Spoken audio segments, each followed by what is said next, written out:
Vadim watched as the girls gathered their bags and totes. The second class was over for today, and they were heading off to the academy, hustled out under the baleful glare of the senior cadet, Jedri Shalara. None of them had made a pass at him, and as he watched the procession file out of the door, he wasn't sure if he felt relief. Women made passes, it was just something you got used to, and while his father had elevated fending off advances into its own art form, it was still just normal. Women always made passes, and you dealt with it as politely as possible, but the absence, while welcome, felt odd. They had to know. According to Melondi, they did. That was why they were here. The IOTC girls were needed as part of some arcane plan for the event at the Northern Palace. They had to fit in, which meant offering a proper purple service, which meant training, a lot of it, and all in a week. It was only a day so far, but the results were...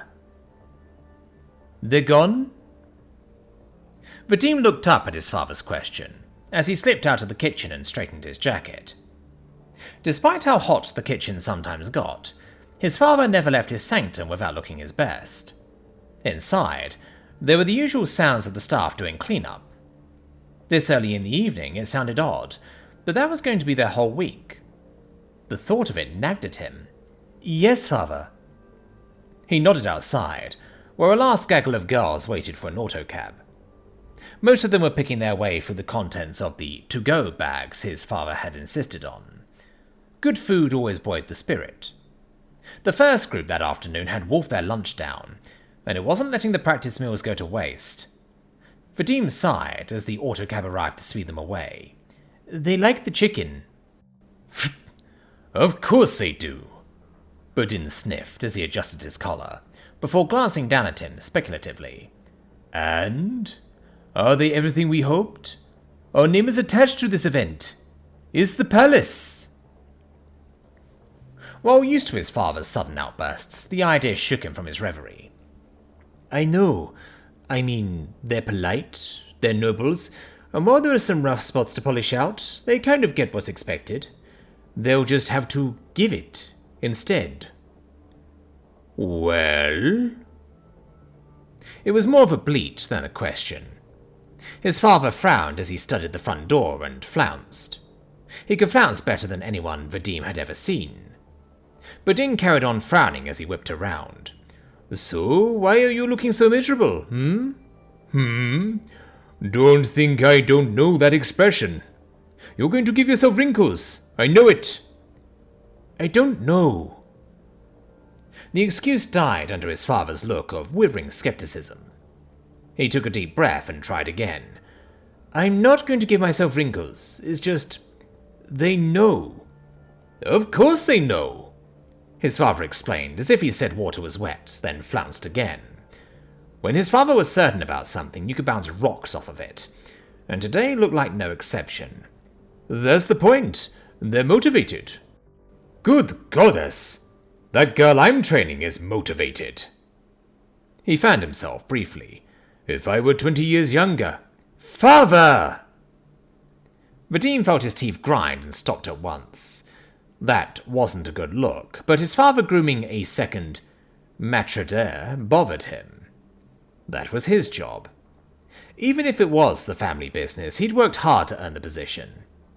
His father really was one of the best chefs in the capital, and he'd had offers from the best restaurants for the asking. The family restaurant had been a risk, and there were years to go before Vadim could test for a chef's rating. They were going to have a staff of over 100 waiters, and at some point in the evening, the IOTC girls might have to split off. Having a second maître d'air made perfect sense, but what if they screw it up? Vadim asked sullenly. He already knew he was going to lose, but he wasn't ready to concede the point. They'll come and go in one night, but it's our reputation. What will they say if the service is terrible? Who cares?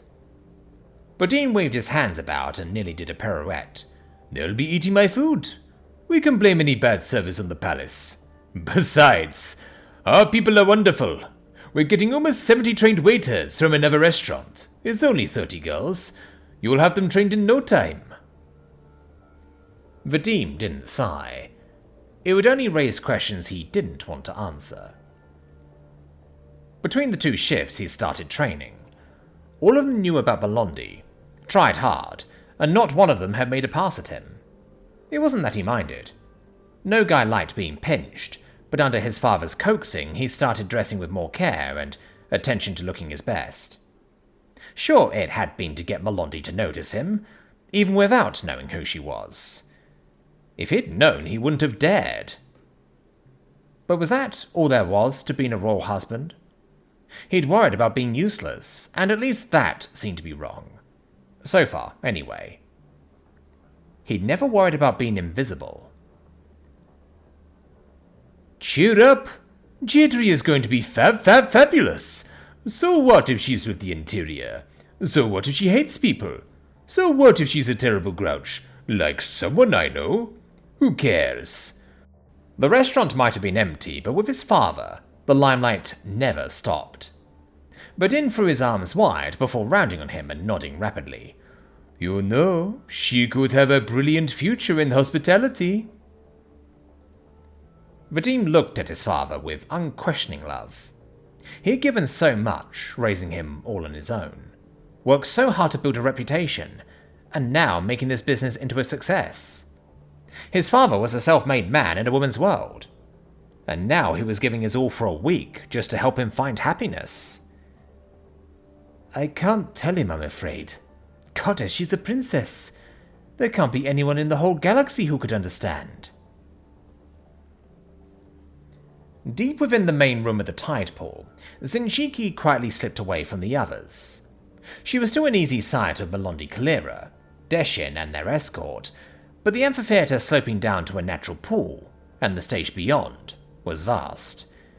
It appeared exactly as the name implied. By Shulvanti standards, the theatre was magnificent, and the crowds would have attested to that, though now she knew the full range of the menu. She shook her head, banishing the thought. There were worse places in the galaxy. She hadn't seen any herself, but there were certainly stories. She wasn't a kit now. Even if some of the tales of danger and depravity were exaggerated, most surely were not. But if I told Raikishi this, she'd never believe me. It was Shell, and the establishment was heaving with Shulvanti. Women were shouting, laughing, and making as much of a spectacle of themselves as the staff. She tested the word as her tongue flickered over one fang. The word served without offering insult, and that was enough. Turning slowly in place, she scanned the upper terraces. On the far side, she could see women frolicking in darkened alcoves, or locked in close conversations away from prying ears. He could be anywhere. There was nothing for it. She closed her eyes, giving them time to adjust to the gloom of the cavernous space. The cascade of lights and raucous music was only a distraction, and one by one she banished them from her mind and drew a deep breath. It was there, lurking under the countless scents of Shulvanti, Rakiri, and so many others. There were the aromas of food, the sultry perfume mists rolling up from the pool around the stage. Buried in all of that and more, she tasted it in the air. The boy smell of a pejrin. Even with the pheromone blockers, the intensity of the aroma was tangible. Close. Very close. I wondered if I'd see you again, a rich voice murmured next to her ear. So, how can I help you? With 3 band sisters her age, showing surprise was never an option. Warriors did not indulge in mawkish surprise. Every kit grew up being tested, with siblings taking delight in stalking and pouncing upon one another. Inappropriate displays could be a matter of life and death, and proper judgment meant knowing when to turn with claw, blade, or gun, or when to keep your dignity. There should be nothing in between. She turned calmly. All right, perhaps she was almost clawing herself. If no one else saw, it didn't count. I am Zenshiki Green Eyes. All right, so she'd gulped. Right in the middle of her formal introduction, she gulped like a kit, being caught with her claw on the spleen. Regardless, she rallied, lifting her chin. Her birth mother insisted that an artful pause lent gravitas. Besides, the misty fog of her memories that evening had not played her false. The male before her was just as fine as she remembered. I am the daughter of Maraket, bandmother of the Natacha, scout of my warband and landwinner. I have earned the name Evil Heart at the bequest of my Hakat. It felt almost like a physical caress as his eyes slid down her body before returning to hers. They were the color of Meski Sifkra, a mix of hazel and palest yellow. Against his black pelt, they reminded her of moons hanging in the void. Refusing to lose herself, she braced herself proudly. There was no pathfinder at hand, and having made the formal introduction, she held her pose, her assight calm, displaying her readiness to receive his formal name by the traditions of their people. I'm past. Pleased to meet you. She did not blink. Dark Mother, she wanted to blink in confusion, but there had to be a sensible answer. Instead, he, past, slipped in close, his Asiac almost brushing against hers. She looked back up at his eyes then. He was... Is he laughing at me? No, not laughter, but he did look amused. She stood rooted in her confusion. There had to be an explanation. Past? She somehow managed to make it sound laconic. Of what warband? Just past. No warband. Well, not anymore. I was of the Reframing. Now it's only me. His eyes regarded hers, unblinking. And you didn't answer my question, Miss Green Eyes. The Reframing? She'd never heard of any warband called the Sand Runners. If I would see you again? She nearly stammered. Every inch of him was so perfect. She wanted to roll in the sound of his voice, to say nothing of the rest of him. But his manners... His casual stance and the way he spoke, it was almost like a Shovanti. I am a trained scout of the Natasha. No secret stays hidden from my sight. The Natasha? Pass said, as if he was chewing on the word and testing it. Wood spirits. Cool name, but we did that show. You know, the wedding thing at your academy. I figured you'd show up if you wanted to. Ow. Anyway, that wasn't the question. He shrugged, with a casual flick of his Asiac. How can I help you? Dark Mother? A male without a warband? What would her family say? What would her father say? Relaxing in the hotel veranda was heavenly. Winter hadn't arrived yet, but still behind the windows, the long promenade made a perfect sunroom, at least as far as he was concerned. Tom basked in the sunshine as clouds scudded past outside. Too cool for Shovanti tastes. The temperature inside hovered around the lower 70s. If he could have purred at that moment, he would have. Life was good. Of course, life was also not without irony, like Miv and Leia slipping off once he settled in. They joined him once the coast was clear. Today was cold by shore standards, and the veranda was deserted. Just him and his shadow. Thank you for purchasing a McDonnell Douglas military product. Please take a few moments to fill out the warranty card below. Answering the survey questions is not required, but will help us develop new products that meet your needs and desires. 1. Mr., Mrs., Ms., Miss, Lieutenant, General, Comrade, Classified, Other. First name, last name, password, code name, latitude, longitude, altitude. Tom remembered the gag from his time in the Air Force. It was funny as hell, but it wasn't subtle. Shilvanti didn't do subtle. Maybe subtle wasn't a trait that you grew up equipped with in vast galactic empires. Though Ganya and Jama were as slick as could be. Maybe it was just cultivated by circumstance. 6. How did you pay for your McDonnell Douglas product? Cash, credit card, deficit spending, oil revenue, ransom money, suitcase of cocaine. 7. Please check how you became aware of the product you have just purchased. Display, espionage, friend, relative, ally. Heard loud noise and looked up. Was attacked by one. Humans weren't exactly unequipped with a sense of the obvious, but it was just hard to believe this was happening. Like being smacked in the head in one moment, you were too stunned to notice your ass was on fire in the next. He was being courted, thanks to his wives, on his honeymoon. Alright, it might have happened eventually. It wasn't like Shilvanti attitudes were a mystery. Hell, Miv and Leia had a third wife before.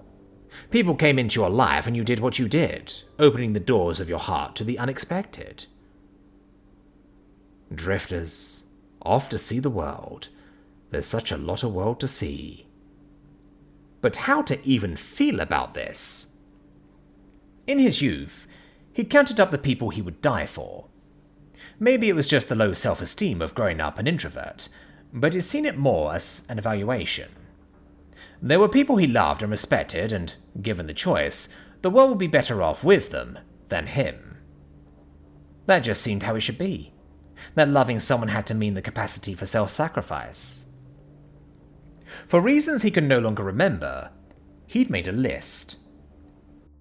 How many people could the heart hold, though? So many people that had touched his life. All of the lovers and friends, living and gone. In his life, he had loved them all. When the moment came, I threw myself at Tejo for those girls without thinking. Was that love? Was it self-sacrifice? Or was it just anger and loss that had been waiting for the right moment? Sure, after the invasion, he'd been angry.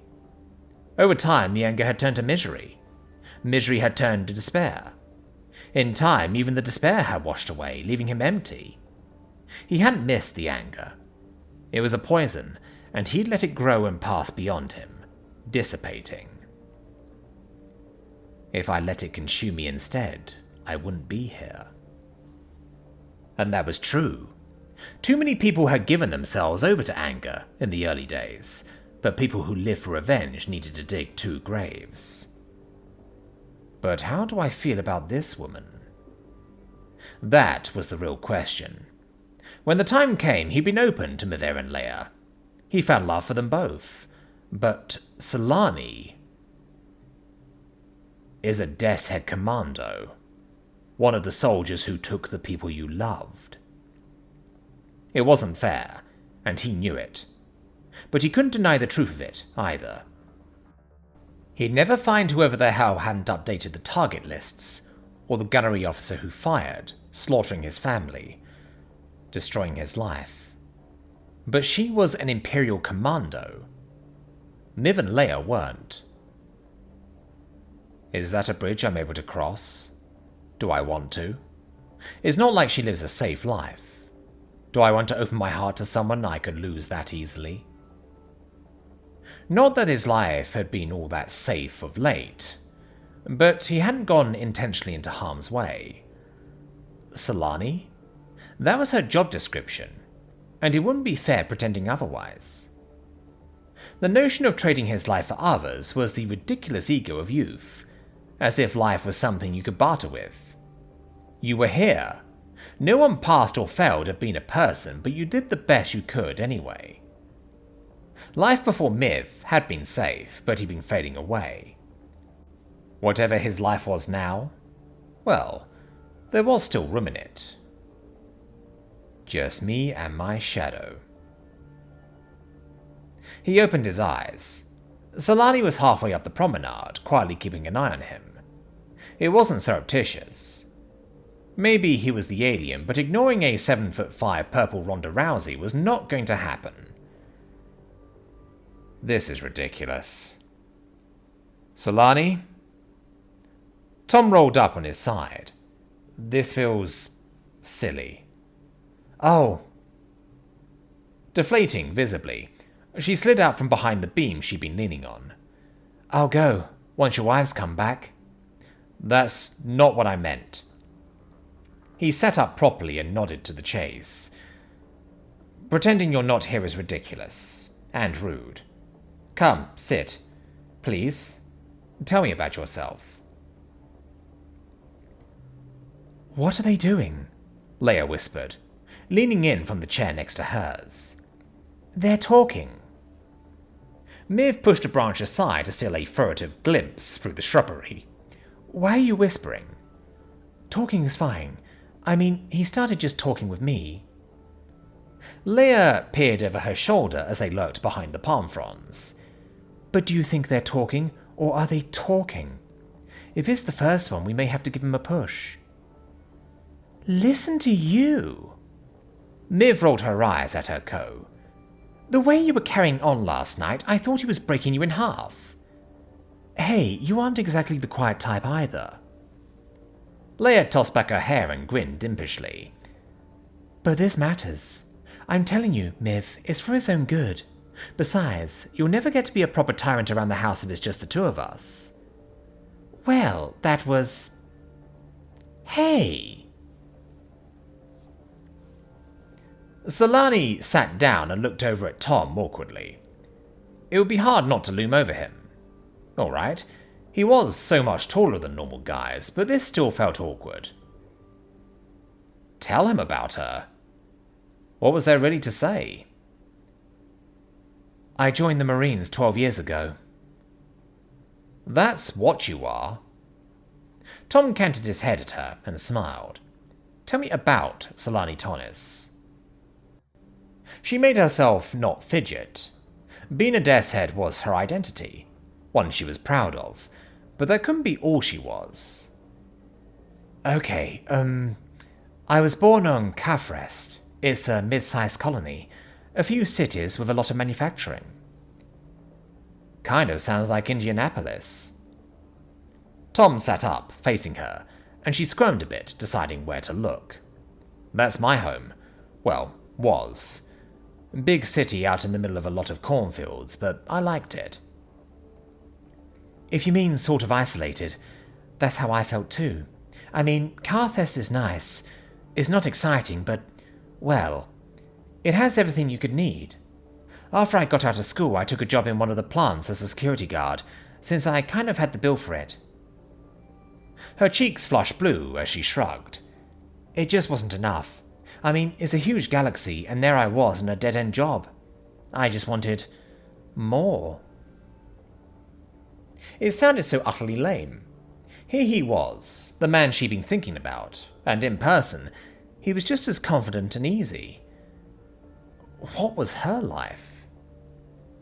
Do you miss your home on Earth much? For a while. My home is here now. Tom shrugged easily, though he looked as if he was seeing something else for a moment. My mother always said, if you aren't happy where you're living, you can't be happy at all. That sounds like something my father would say. She smiled a bit wistfully. That was the hardest part of leaving home, but it worked out. Do you miss anything? Tom's eyes took on that distant look again, and she winced, wanting desperately to kick herself. Of course he does, you stupid Taurox. He misses his family, and you just brought them up. Indiana sweet corn, Tom said after a moment. I had that every year, especially around the state fair. It tastes like a summer day on your tongue, Tom said slowly, as if the years he'd been peering into were only yesterday. He grinned suddenly and looked back at her. I don't suppose you've ever seen Breakfast at Tiffany's? No. Solani pored quickly over her memories, but she couldn't remember anything like that. I really enjoy breakfast, though. Ah, I deserve that. Tom smiled and shook his head sheepishly. Breakfast at Tiffany's is the name of a movie. I hadn't seen many human films before. Well, Rambo. She blushed furiously, before looking at him hopefully. I enjoy movies. Well, that's one thing we've got. Tom stood up from the chase and offered his hand. Let's take a walk. The brochure says the pool here is pretty spectacular. What about your wives? She said, taking the offered hand. It was cooler than she'd expected, but she held on tentatively. Tom shrugged expansively. I expect they'll come along once they stop hiding behind the potted plant. Zinchiki gave up trying to understand. Past was looking at her with a bemused expression and kept circling close, but she gave no ground. It was the only sensible thing to do. You have no warband, and you live here. Past circled back into the alcove. His black pelt merged into the shadow as well, though hers was better. Occasional flashes of light strobed over the white patch at his neck, revealing him in flashes of colour. Since I was 9. But that's shell years, not pesh years. While young, that wasn't as appalling, and she struck for new meat. In this... She waved a hand about, seeking some word that would not offend. Dark mother, he lived in a brothel. Explaining to her bandmother would be difficult, but a proper raid could be organised, the owners killed or given over to the authorities, and he would be grateful. The chain of events spun happily into place, and she whispered, It may be dangerous, but I can get you free. Free? I've been free ever since I got here. His laughter was a rumbling purr, as his asaic twitched in delight. It made her hackles rise as her quickly constructive fantasy shattered. Anyone can leave whenever we want. Zinchiki searched her mind for some explanation. The stories she'd heard of such places often involved the worst kind of slavery. Perhaps that was it. Had he come here so young that he thought this was normal? If you can leave when you wish, then why don't you? We stay here because we aren't forced. Do you see anyone not having a great time? Clients come to the tide pool because they can afford the best, and they always get the best. Just yesterday I was tipped with a ruby the size of your thumb. He cocked his head at her like a shill, still wearing an expression that made her feel like she was entertaining. I'm building up credit so I can go when I want, where I want. So thank you, but I don't need saving. Bet you're at... What could she say without giving insult? But the evidence was all around her. I'm not on the menu outside, and I won't be unless I say I want to be. I'm a waiter, thank you very much, and my break is almost over. Past looked amused, but he bared his fangs, daring her to challenge him. But how could she? Something was going on here, and she had no idea what. I get heavy tips from the guests in deferment clause, and I make sure they know I have expensive tastes. Now, unless you want a drink, it's been nice meeting you, Zinchiki Tshirt. The damnable smile was still there as he used the endearment. But then he blinked at her. Twice. Tom Steinberg didn't head straight in for a shift. Rather than drive to the palace, he made a beeline for the nearest service town. If this plan of his was going to work, he needed a couple of John Qs to help him. As he walked into the alley, Tom made sure he had 2 things in his pockets: a wad of cash and the components of his pistol. It was one of those short-range doohickeys that gave a small energy signature when it fired, but it could make one hell of a hole. Broken down, it looked like extra pods for his headphones. a fob in his keychain, and other harmless bits. Tom hoped it wouldn't come to needing it. Instead, "Hey, kids," Tom called. A group of young toughs looked over, 3 girls and a boy. They were a little shabby, but the boy was cute enough by most standards to pull it off. "What do you want, Stiff?" "Got a proposition for you." Tom pulled out the money. Their faces lit up. "No, I'm not soliciting you." Their faces dropped. "But you're still getting paid." Their faces lit up again. "Listen up." Tom pulled out the on-the-drive with the virus on it. "You're going to show up for a tour of the Northern Palace, right? There's a garbage can in the front lobby. Drop this in there, then halfway through the tour, make a scene. Oh, and..." He gave them a little extra money. "Dress up nice as you can. This is just half. You get the rest on completion." Tom's original plan had been to release a bunch of rhino in the palace, but that had his name written all over it. He loved the little stabby frogs, and the palace staff knew it. "That's all?" the boy demanded. "Nothing else?" "Mostly." So fast forward about half an hour, and Tom stood in line to check in. Far from just punching a clock, he had to check everything in his pockets. While the Northern Palace was thick enough with Marine and Commando types, mostly it was higher security.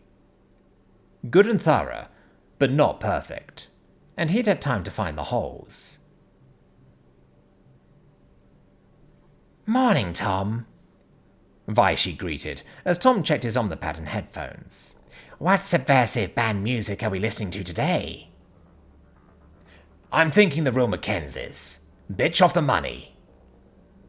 Tom emptied his pockets like usual, and Vaishi gave it all a cursory look. As one of the staff, she'd unintentionally helped him with a little trolling. She also had a thing for doing stuff she wasn't supposed to do. Not murder or anything, but movies and music banned by the interior. Vaishi, the palace security guard, was so down. Speaking of, just got a hold of a copy of A Clockwork Orange. Physical media too, so the interior won't know a thing. Movie night? Vaishi grinned. "Deeps, yeah. Great. I'll tell Avi you're coming. See you later." Once the afternoon came around, the tours began. Tom hung around the lobby like he always did. Spotting his employees out of the corner of his eyes, he watched them toss some stuff in the trash. Perfect. As the tour began, Tom hung back and emptied the garbage like normal. Once he made it to the dumpster, he quickly rooted through and pulled the drive, before tossing the bag in the trash. He then went and followed the tour, emptying garbage into his cart to keep a distance. The guide was halfway through explaining the cultural contributions of Empress Kardisi II, when Tom's hired hand suddenly, one of the girls, shrieked, "What? I can't believe you fucked that skank!" In the hush of the palace, you could have heard a pin drop. Several people gave them looks. Capital L. Another couple covered their boy's ears. "Oh? Well, it's not like you think about my pleasure," the boy snapped back. That's when the girls really started. That was Tom's cue. As the guards focused on this rapidly evolving situation, he made his way down the hall. He couldn't just access the palace's internal network on any old kiosk. No. He had to go to the nearest gas station with a security server. Hence this whole dog and pony show. As he slipped inside, the guards were already preoccupied with Tom's distraction. He was certain he heard one say, "They're fighting." He knew he had to act fast. He drew open the door to the server room and slipped inside. Anybody asked, he was just getting the garbage. Tom fought to remain calm as he logged in. A few days ago, he swiped a set of admin credentials from one of the computer geeks while lending out a copy of Rambo 3. The logins didn't give any personalized access. They were just generic access keys for maintenance, which suited Tom perfectly. He logged on, and just about had a heart attack as the door jiggled. Tom wasn't too worried about the monitor. It would just show a generic maintenance access screen. What he was worried about was being caught around the secure servers with an active access and a mysterious drive in his pocket. Needless to say, he hid under the desk. A guard walked in and he watched her legs cross by. "Narendra, you in here?" He didn't recognize the voice, but that was true for almost everyone. He knew who she was looking for, though. Ah yes, Narendra the computer tech. He'd promised her a copy of Real Genius if she met him in the cafeteria on the far side of the grounds during his break. Specifically right now. Unfortunately, he'd be a little late. The guard huffed. "Not here. Useless bitch." Tom listened as the guard walked back and closed the door. Rather than hyperventilate, he slid out from under the desk, plugged the drive into the terminal, and tapped the file called infect.exe. As the loading bar started filling up, he glanced back at the door. His distraction wouldn't last, and if one guard was going to show, more could too. Despite his outward calm, his heart was jackhammering like he just bent Avi over the table and... Okay, inappropriate. He gave more than one silent apology to Avi in his thoughts. It felt like ages for the bar to fill up, but eventually complete flashed on his screen. Tom yanked out the drive, grabbed the trash, and slipped out of the server room. He just about had a heart attack as he turned straight into somebody coming round the corner. Oh, hey, Tom," she stammered apologetically. "Damn, sorry, I scared you. Everything all right?" "Yeah." He lifted up a trash bag. "Just getting some work done." Wow. Tom looked out over the water and knelt by the edge. It's a pool, all right, but the light's so solid I almost thought it was a floor. Without any swimmers, the water lay calm and still as glass, while walls and eddies of solid colour danced across the surface. This is amazing, but what am I seeing? It's a bioluminescent microorganism. Tom looked up to see Solani watching him. The glow from the waters danced over her features in the darkened room, and she glanced away, blushing. "I've heard of it, but I can't remember the name of the planet it's from." "There's something like this in Puerto Rico, but this is solid colour," he said in wonderment, watching swirls of green and blue chase each other across the length of the pool, before washing back in an echo of yellow and gold. Should I ask if it's intelligent? I mean, it's not going to start using semaphore to ask me about boys or anything." Solani shook her head, grinning down at him. "No, it's just for swimming. Come on, you must have aquariums on Earth." "Sure, but we don't go swimming in them. Well, not often." He leaned closer, not daring to touch the surface of the pool. "So they imported this here and people can just... swim in it?" "Mm-hmm." She nodded. Her smile took on a thoughtful edge, but she lost her hesitation. "It is beautiful, isn't it? I suppose Miver and Shalea have been able to show you all sorts of new things. I'm glad I could show you something too." Beautiful. Yes. He lay down to peer intently into the ever-changing display. The waters only grew translucent up close. Gazing across the expanse felt curiously like an inversion of night, with only the stars breaking the velvet patterns of light. He knew it was an illusion. This was an aquarium. Nothing more. Solani probably thought he was being a child, but it felt like a perfect moment. It's a lovely ocean. Solani laughed again. It was a good laugh, warmer and lighter than he expected. "I'm sorry, I shouldn't laugh. The word is pool, not ocean. You must really be distracted." It's an ocean to them. It's everything it needs to be. He reached down and touched the surface with a fingertip, watching as ripples radiated out in a wash of silvery blue, like silk. The pool didn't feel warm enough for Shulvanti's tastes, but it served. It served as a whole world. Tom looked up, ruefully. The moment was gone, but the beauty remained. Sorry, we were getting acquainted and I took a side trip into a perfect moment. It's okay. Solani smiled but turned away. I know you haven't had too many of those. I'm a Taoist. Every moment is just what it's supposed to be, but for a long time, perfect moments were hard to find. Tom rolled up on one elbow, studying the wash of soft colours as they lit Solani's face. That's not true anymore. He looked back and ran his fingertip along the surface of the pool, examining it briefly. He watched it gather on the end of his finger. It glimmered for a moment, before falling back into the pool. Just one drop. Solani's role in the military still nagged at him, but, well, it wasn't a now problem. How many people could the heart hold? As many as needed. The thought was interrupted as Miv and Leia rushed in.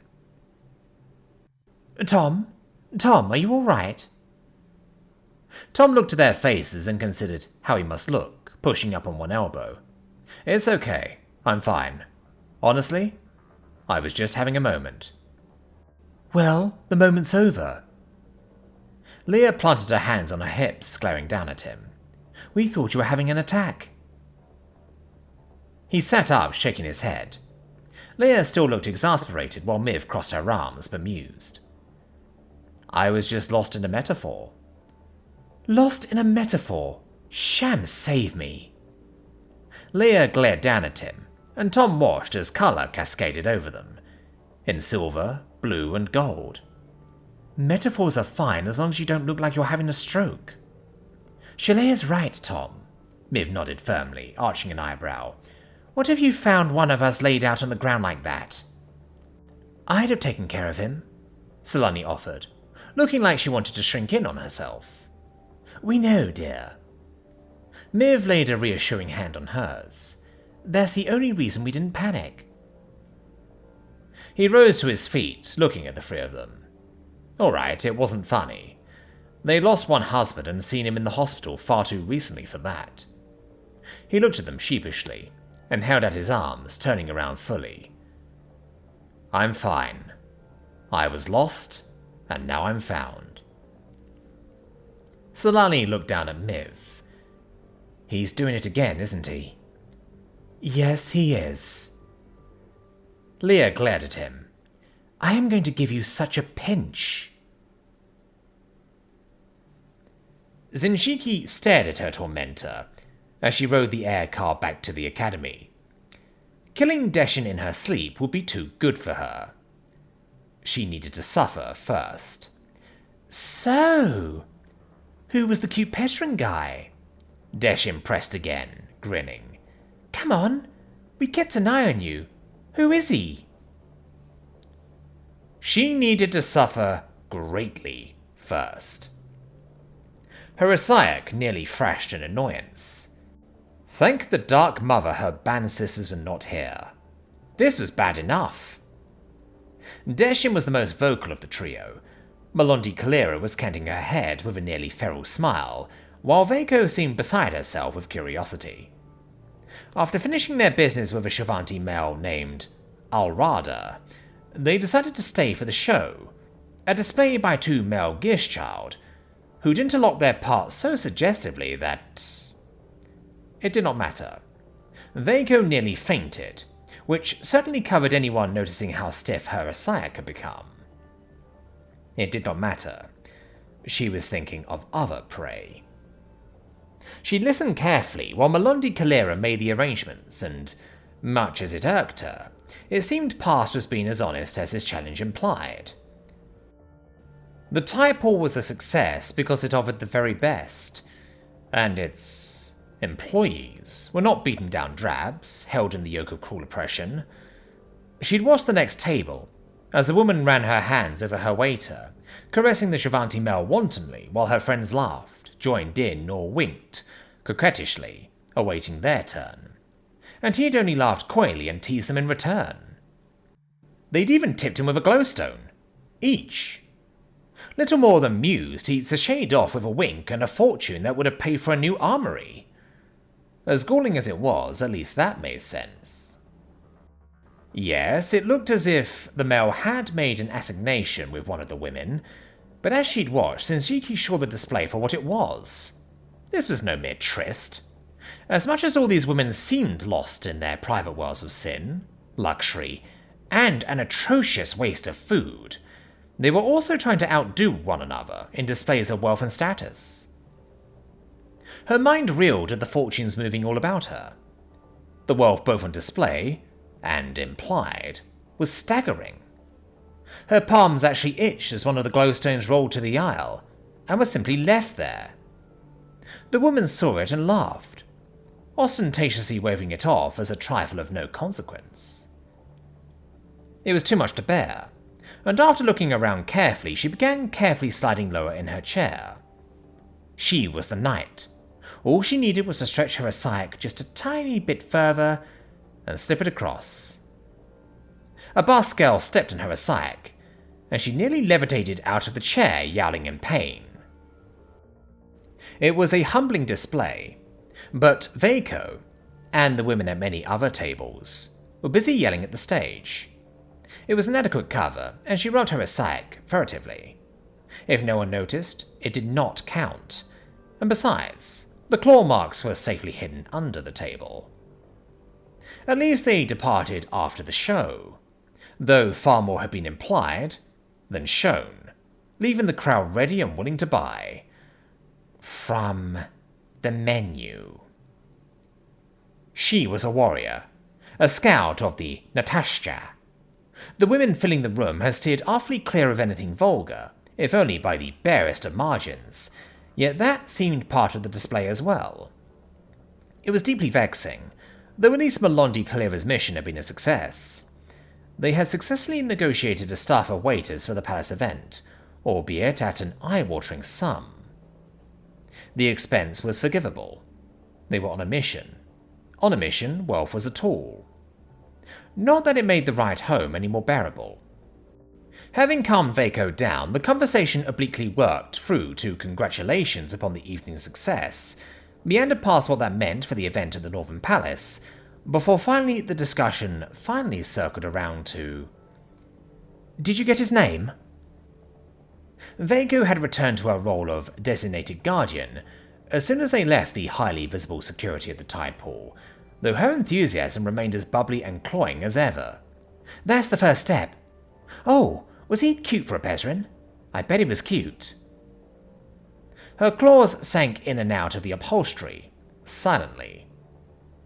It was irksome, but there was nowhere to flee. They were impervious to proper body language, and clawing them as a last resort seemed impractical. She needed to educate Deshin if she was going to be even a facsimile of a proper sister, and put a stop to these unseemly displays. At least an audience of 3 was preferable to the growing crowd in the dining hall. With a half hour left in their journey, there seemed few options but to try and explain. "He blinked at me." She lifted her chin, gazing at the women, daring them to deny her. "Wait, that's it? He blinked at you?"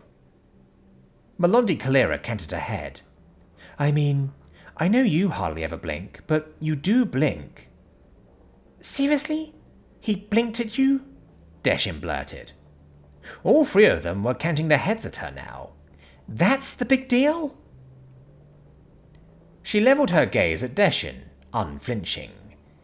"He blinked twice," she said gravely, letting them absorb its proper gravitas. Inwardly, she sighed. Educating Deshin was going to take time and patience, but that was all the discussion she was prepared to endure for one evening. She still had to decide where to hide the glowstone.